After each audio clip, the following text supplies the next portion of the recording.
Hello friends, നമുക്കിന്ന് എങ്ങനെയാണ് സ്വാദിഷ്ടമായ സോയാബീൻ റൈസ് ഉണ്ടാക്കുന്നതെന്ന് നോക്കാം.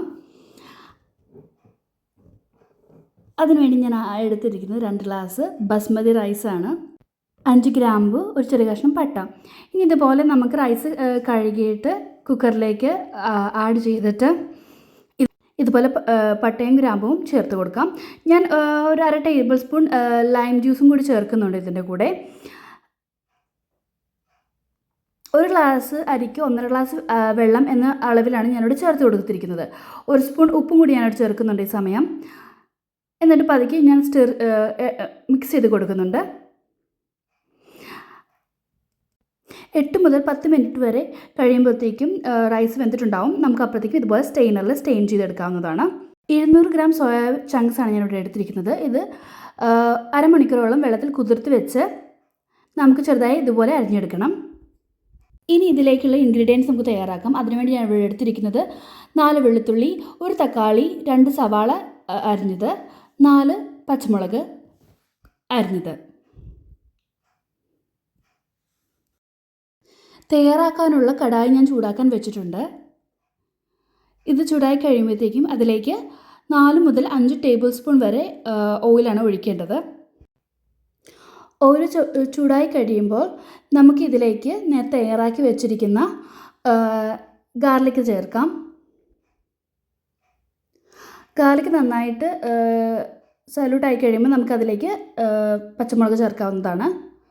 ബാക്കിയുള്ള സവാളയും ഞാൻ ഇതിലേക്ക് ചേർത്ത് കൊടുക്കുകയാണ്. സവാള ചേർത്ത ശേഷം ഞാൻ ഇത് മൊത്തം മിക്സ് ചെയ്യുകയാണ്. ഈ സമയം നമുക്ക് 1 സ്പൂൺ ഉപ്പ് ഇതിലേക്ക് ചേർക്കാവുന്നതാണ്. ഈ സമയം ഉപ്പ് ചേർക്കുന്നത് സവാള നന്നായിട്ട് വേവാൻ സഹായിക്കും. ഇനി നമുക്കിതുപോലെ ഒന്നും കൂടി മിക്സ് ചെയ്ത് കൊടുക്കാം. എന്നാലേ ഉപ്പ് എല്ലാ ഭാഗത്തേക്കും എത്തുകയുള്ളൂ.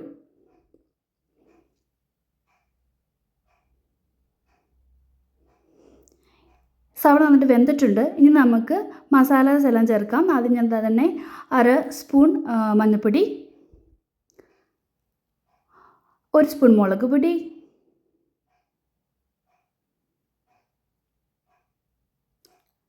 1 സ്പൂൺ മല്ലിപ്പൊടി,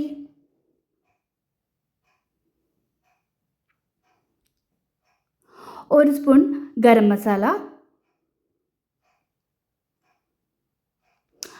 1 സ്പൂൺ ചിക്കൻ മസാല.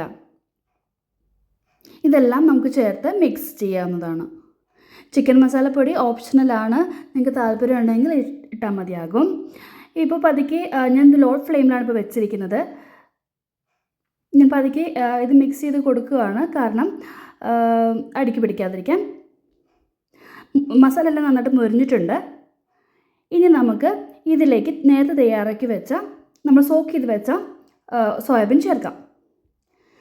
സോയാബീൻ ചേർത്ത ശേഷം നമുക്ക് തവി ഉപയോഗിച്ച് ഈ മസാല സോയാബീൻ്റെ എല്ലാ ഭാഗത്തും എത്തുന്ന രീതിക്ക് ഞാൻ മിക്സ് ചെയ്ത് കൊടുക്കുകയാണ്. ഈ സമയത്ത് നമുക്ക് തക്കാളിയും കൂടി ഞാൻ ഈ സമയത്ത് ചേർക്കുകയാണ്, കാരണം സോയാബീൻ്റെ കൂടെ തക്കാളിയും കൂടെ വേകും.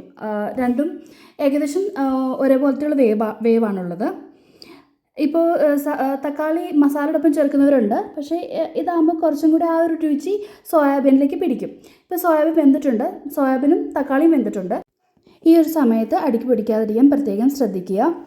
അതുകൊണ്ട് ഇടയ്ക്കിടയ്ക്ക് മിക്സ് ചെയ്ത് കൊടുക്കുന്നത് നല്ലതായിരിക്കും. നമുക്കിനി ഇത് വലിയൊരു കടായിലേക്ക് മാറ്റാം, കാരണം നമുക്ക് റൈസ് ചേർക്കണം. നമ്മൾ സോയ റൈസ് ആണല്ലോ ഉണ്ടാക്കുന്നത്. അപ്പോൾ റൈസ് ചേർക്കാൻ വേണ്ടി നമുക്ക് ഒരു വലിയൊരു പാത്രത്തിലേക്ക് മാറ്റാം. ഞാൻ വലിയൊരു പാത്രത്തിലേക്ക് മാറ്റിയിട്ടുണ്ട്. ഇനി നമുക്ക് ഇത് ലോ ഫ്ലെയിമിലാണ് വെച്ചിരിക്കുന്നത്. നമുക്ക് കുറച്ച് സോയാബീൻ സ്പ്രെഡ് ചെയ്തിട്ട് കൊടുക്കാം. അതിന് മുകളിലേക്ക് ബസ്മതി റൈസ് ചേർത്ത് കൊടുക്കാം. തയ്യാറാക്കി വെച്ചിട്ടുള്ള റൈസ് മൊത്തം ഇപ്പോൾ നമ്മൾ ചേർക്കുകയാണ്. ഈ സമയം വേണമെങ്കിൽ നിങ്ങൾക്ക് കറിയാമ്പൂവും പട്ടയും റിമൂവ് ചെയ്യാവുന്നതാണ്, അത് താല്പര്യമില്ലാത്ത ആളുകൾക്ക്. ഈ സമയം നമുക്ക് മരത്തിൻ്റെ തവി കൊണ്ട് സോയാബീൻ റൈസും മിക്സ് ചെയ്ത് കൊടുക്കാം. നന്നായിട്ട് മിക്സ് ആയിട്ടുണ്ട്. നമുക്കിത് ലോ ഫ്ലെയിമിലാണ് ഇപ്പം കുക്ക് ചെയ്തുകൊണ്ടിരിക്കുന്നത്. സോയാബീൻ മിക്സ് ചെയ്യുമ്പോൾ റൈസിൻ്റെ എല്ലാ ഭാഗത്തേക്കും എത്താൻ വേണ്ടി പ്രത്യേകം ശ്രദ്ധിക്കണം. അതുപോലെ തന്നെ ലോ ഫ്ലെയിമിൽ തന്നെ നമ്മൾ കുക്ക് ചെയ്യണം, അല്ലെങ്കിൽ പെട്ടെന്ന് തന്നെ അടുക്കി പിടിക്കും. അത് കഴിഞ്ഞിട്ട് ഒരു 5 മുതൽ 6 മിനിറ്റ് വരെ ലോ ഫ്ലെയിമിൽ ഇതുപോലെ അടിച്ചു വെച്ച് വേവിക്കണം. നമ്മുടെ സോയാബീൻ റൈസ് തയ്യാറായിട്ടുണ്ട്. എല്ലാവരും ഇത് ഉണ്ടാക്കി നോക്കണം. ഇഷ്ടപ്പെട്ടെങ്കിൽ like and subscribe. Thank you.